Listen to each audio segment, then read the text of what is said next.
bir çox səhabələr Allah Rəsulunun sirəsini qoyub özlərindən sirə düzəltmişdilər. Məsələn, mübarək Ramazan ayındayıq.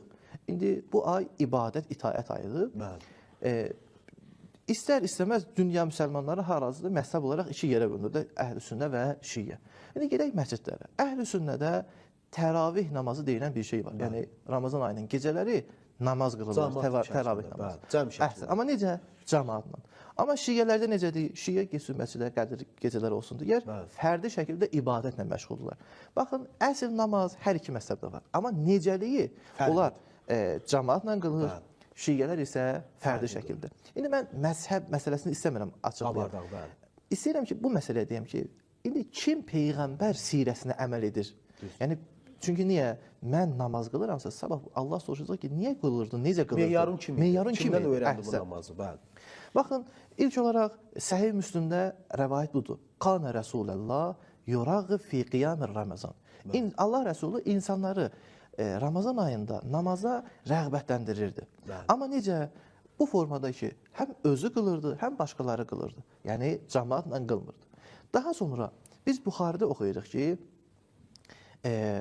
Ömər İbn Xəttabın xilafəti dönəmində Ömər Əbi İbn Kəbi özü ilə, daha doğrusu Əbdurrahman İbn Əbuqvarı ilə özü aparır məscidə, görür ki, insanlar hərəsi bir tərəfdə namaz qılır. Deyir ki, yaxşı olmazdı ki, bunları bir imam cəmaatın arxasında cəm edək, onlar bunun tabi olsunlar, namaz qılsınlar. Əmr edir ki, bu gündən hamınız, dediyim kimi, İbn Kəbin arxasında namaz qılmalısın. Yəni, ona iqtida edin.